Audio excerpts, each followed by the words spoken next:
मोदी सरकार जब से सत्ता में आई है तब से एक मंत्री जो जम्मू कश्मीर से आते हैं उनकी ईमानदार छवि, उनके काम की खूब तारीफ होती रही है। आज हमारे साथ मौजूद हैं डॉक्टर जितेंद्र सिंह, जो जम्मू कश्मीर से सांसद भी हैं, और हमसे बात करेंगे कि कैसे अगले 10 सालों में भारत, जो विकसित भारत का सपना है प्रधानमंत्री मोदी का, कैसे भारत विकसित हो सकता है, क्योंकि इनके पास बहुत अहम मंत्रालयों की जिम्मेदारी भी है। इनसे जानते हैं स्पेस इकोनॉमी, जैसे इसरो जो कर रहा है दुनिया में, सारी दुनिया हैरान होती रही है, सरप्राइज होती है इसरो से। तो स्पेस इकोनॉमी कैसे हमें आगे बूस्ट कर सकती है अगले 10 सालों में सर? सबसे पहले तो बहुत बहुत धन्यवाद, आपने मुझे ये बताया कि मेरी तारीफ होती है जी।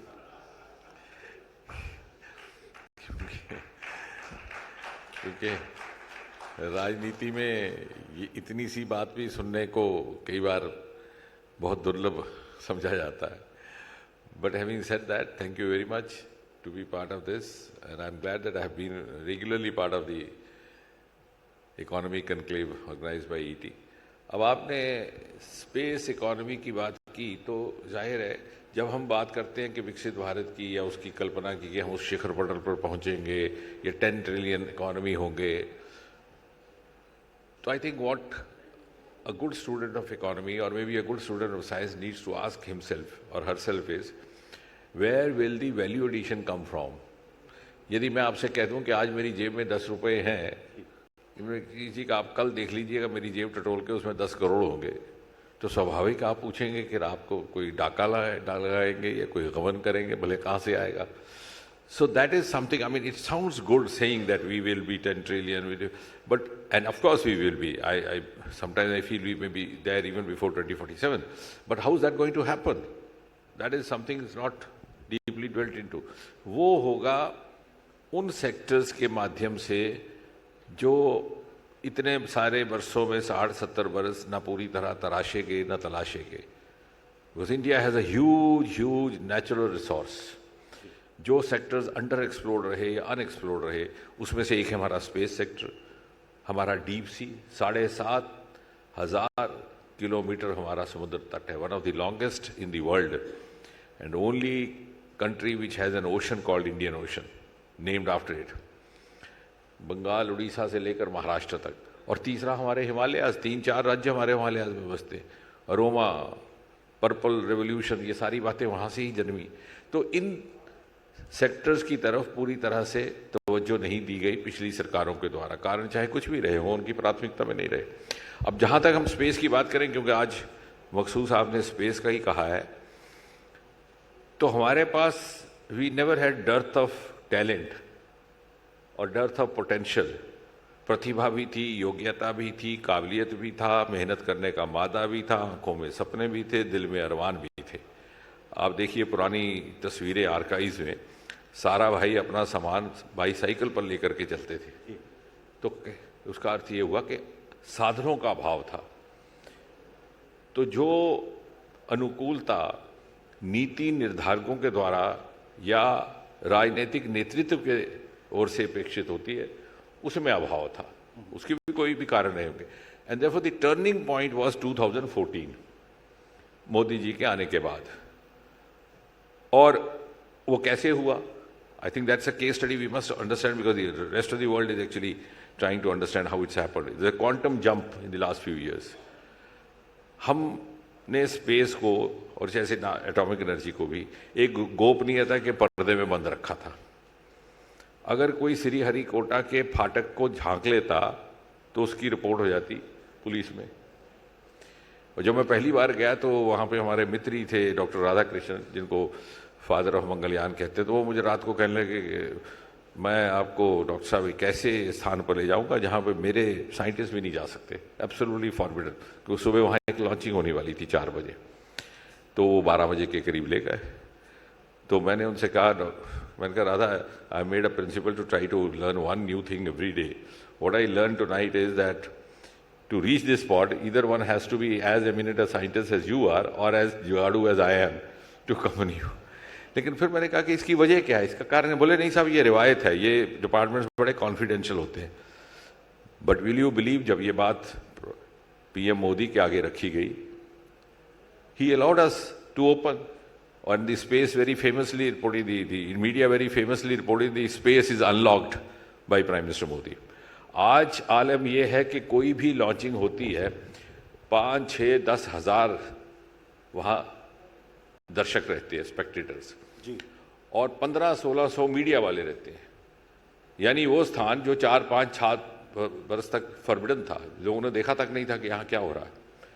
और साथ ही साथ हमारे जो सुबह मॉर्निंग वॉकर्स हैं, जब गायबाना गप लगाते हैं तो वो हमारा मुकाबला करते थे नासा के साथ कि साहब वो देखिए वो कहाँ पहुँच गए, ये क्या कर रहे हैं। लेकिन वो ये भूल जाते थे या उनको शायद बताया नहीं जाता था कि NASA never dependent on government, उनका most of the resource was not government. पहली बार प्रधानमंत्री मोदी ने हमें जब अनुमति दी, we opened it up to the private sector, और then the journey started just about 4-5 years back. और पहले ही साल जब ये नया स्पेस रिफॉर्म आया, प्राइवेट पार्टिसिपेशन को अलाउ कर दिया गया, तो पहले 7-8 महीने में ही 1000 करोड़ से अधिक निवेश हुआ प्राइवेट सेक्टर का। देखते ही देखते एफडीआई की भी अनुमति हो गई, और फिर एक स्ट्रक्चर्ड तरीके के साथ इसको प्राइवेट के साथ जोड़ा गया। उदाहरण के तौर पर सबसे पहले NSIL नाम की एक PSU बनाई गई, new national space India limited.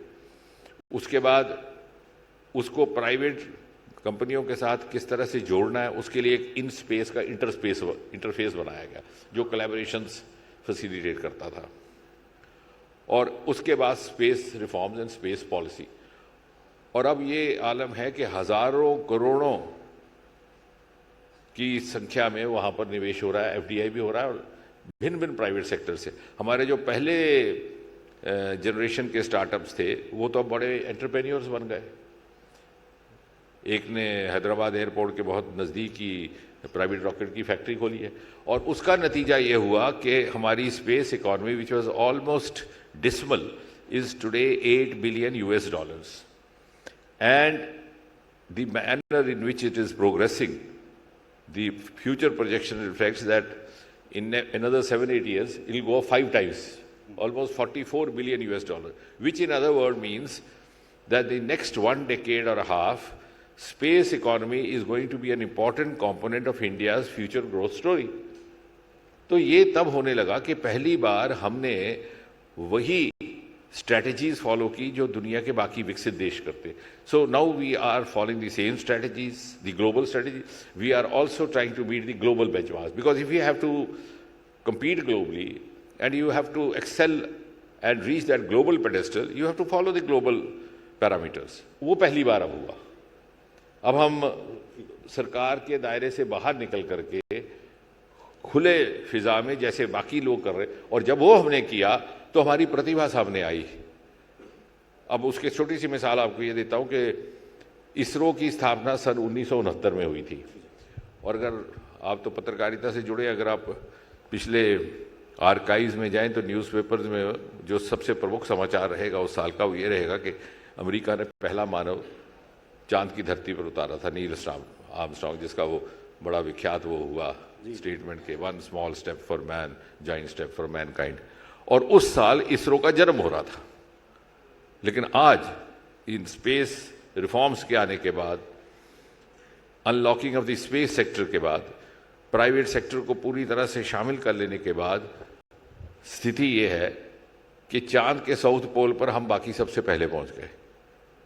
यानी हमने अपनी प्रतिभाओं को शायद एक दायरे में बंद करके रखा था, एंड पहली बार we had an outlet to give full potential to all our capacities. और उससे क्या हुआ कि आम लोग भी हमारे साथ जुड़ने लगे, उनको भी अंतरिक्ष में दिलचस्पी आई, मीडिया को भी दिलचस्पी आई। बल्कि मैं कल ही कह रहा था कि we must thank the space, space has given us space in media also. नहीं तो विज्ञान के साथ संबंधित विषयों की कभी चर्चा नहीं रहती थी मेन स्ट्रीम मीडिया में। ज़्यादा यही रहता कि फलां ने आपको गाली दी है तो आपको कैसा लगता है, तो फिर मैं भी टू कट शादी स्टोरी कहता हूँ, मुझे बड़ा अच्छा लगा उनकी गाली, क्योंकि अगर मैं गाली का जवाब गाली दूंगा तो रात को 9 बजे तक वो डिबेट चलती रहेगी। तो कहने का तात्पर्य, तो पहली बार स्पेस ने इतनी मास इंटरेस्ट, क्यूरियोसिटी जनरेट की है।